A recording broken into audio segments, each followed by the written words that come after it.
Imagine a young woman, full of life, chasing dreams across the world.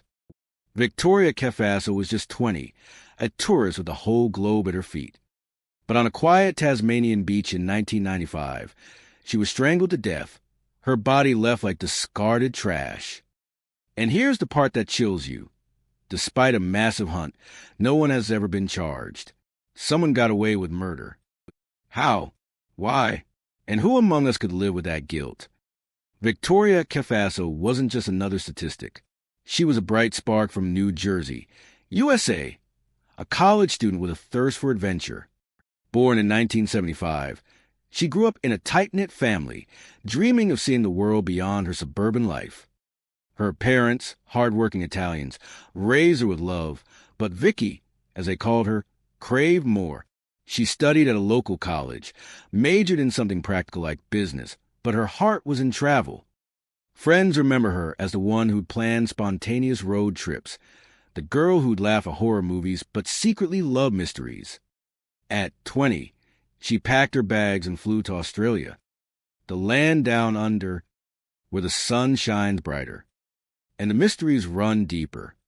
She was traveling with her boyfriend, a fellow student named Michael, but this was her solo chapter, a chance to explore, to breathe free air.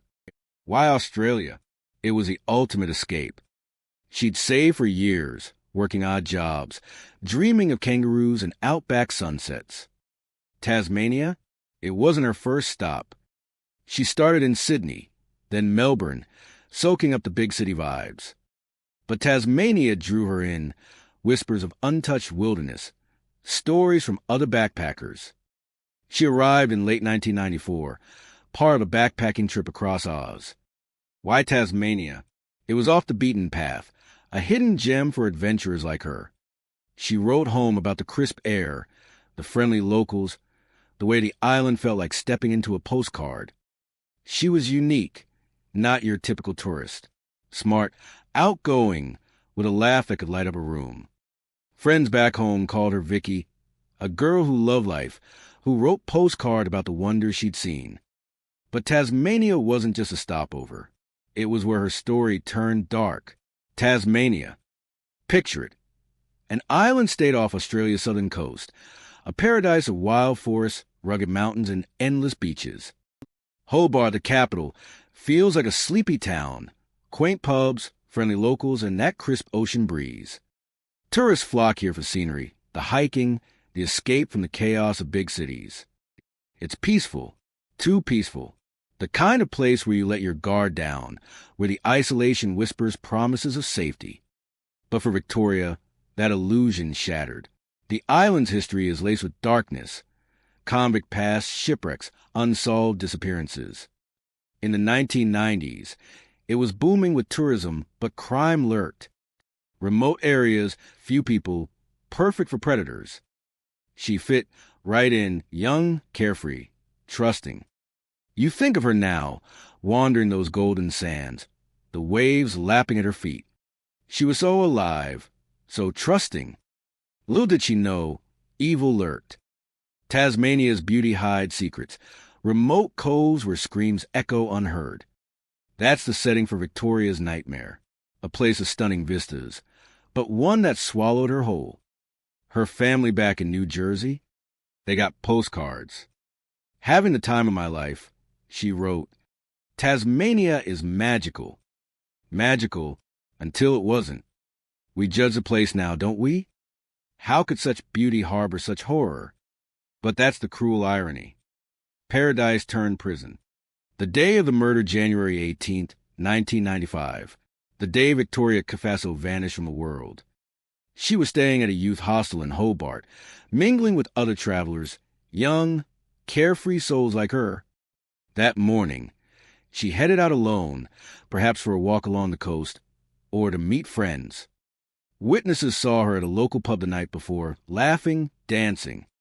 She seemed happy, safe, but by afternoon she was gone. Her last known steps?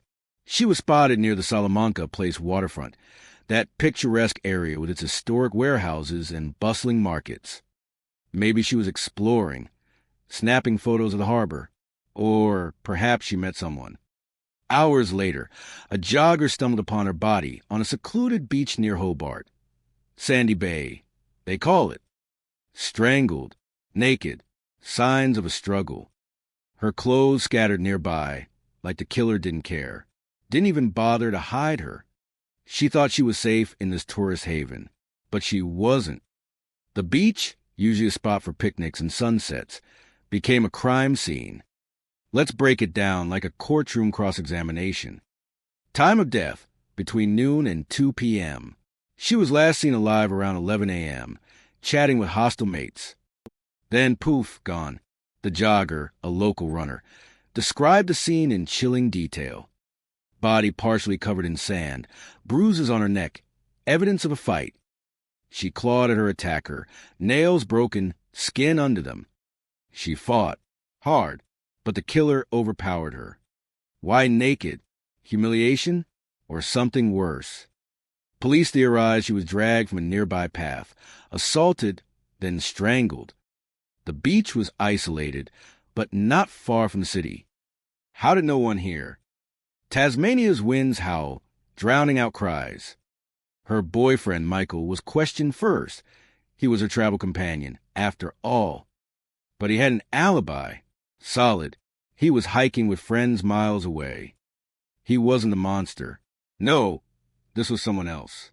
Someone local, maybe, or another traveler who vanished into the night. Victoria fought back. You could tell from the bruises. But in the end, she was silenced. Forever. That beach, once serene, now haunted by her memory. How could this happen? Who did this to her? And why leave her there, exposed, like a trophy? It's sickening. A young life extinguished in broad daylight. We demand to know the why. Was it rage? Lust? Opportunity? The answers died with her. The cops descended like wolves. Tasmanian police, backed by Australian federal investigators, launched a massive probe. They interviewed hundreds, hostel staff, locals, tourists. Victoria's body showed strangulation as the cause of death. Possible sexual assault, though forensics were limited back then. No DNA miracles in 1995. Her belongings? Missing. Wallet gone. Passport vanished. Robbery? Or a cover-up? Rumors swirled. Was it a random attack? A stalker? Or something more sinister? Was it a random attack? A stalker? Or something more sinister? Suspects emerged. A fellow backpacker who acted suspiciously. Questioned, but no solid link. The community reacted with fear. Tourists canceled trips. Locals locked their doors. They whispered, who could do this? Forensics. Tire tracks near the beach. Footprints in the sand. But nothing conclusive. A window of opportunity for anyone. The case screamed for justice. But it slipped away. Leads dried up. Witnesses recanted or forgot. A barman at Salamanca Place remembered her buying a drink. Chatting with a stranger, a man in his 30s, rugged, like a fisherman. Did he follow her? Leads fizzled. Another suspect. A drifter seen lurking near beaches. Questioned but alibied out. The investigation cost thousands, man-hours, resources. But mistakes? Oh, there were mistakes. A key witness, a tourist, left the country before full questioning. Community pressure mounted. Protests in Hobart. Justice for Vicky. Her family flew in, grieving, demanding answers. Her mother, in tears. She was our world. No CCTV, no cell phones to track. Tasmania's isolation worked against them.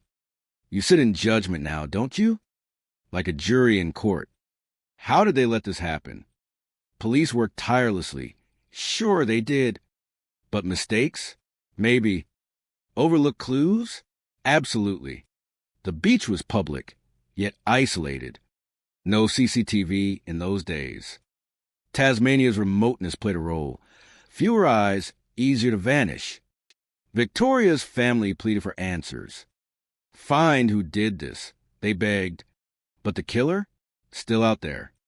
walking free. Laughing, maybe. It's infuriating. A life stolen and no one pays. Experts weigh in. Criminologists call a perfect storm. Tourist vulnerability. Theories exploded online, in true crime forums, in podcasts. Was a serial killer? Tasmania had a dark history. Other unsolved murders around that time. Or a cover-up. Some say police botched it, protecting a local bigwig. Victoria's boyfriend? Cleared, but skeptics point to jealousy. What if she was meeting someone secretly? A forbidden romance gone wrong? Modern updates? In 2018, cold case detectives revisited. New DNA testing on old evidence. Tire tracks match a common vehicle. Nothing. No matches in databases. But hope flickers.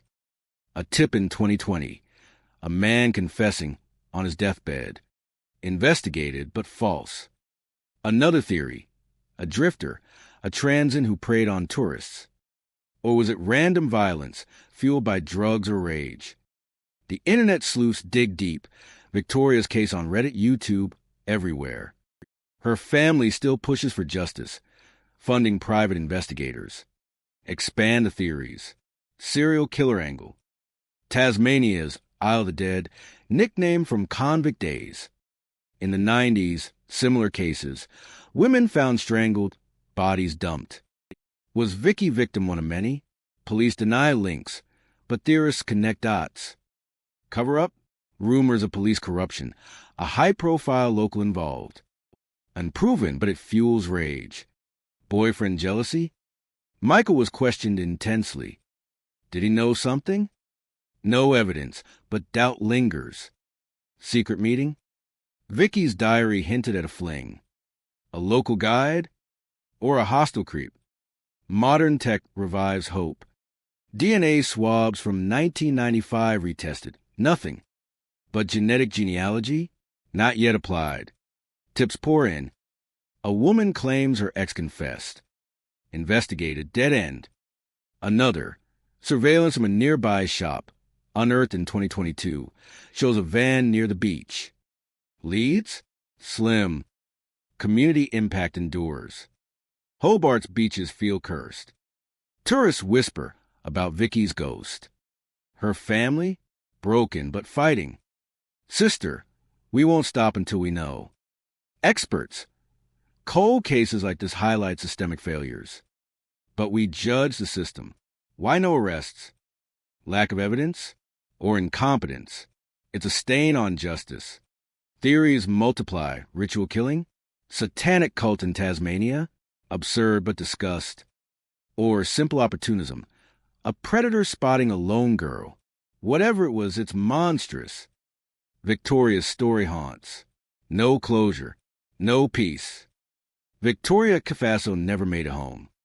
Her body returned to New Jersey in a coffin, but her spirit lingers on that Tasmanian shore. We piece together the puzzle, but the final piece is missing. Someone knows. Someone hid the truth. And as the waves keep crashing, unanswered questions haunt us all. Victoria never made it home. But maybe, just maybe, someone out there knows why.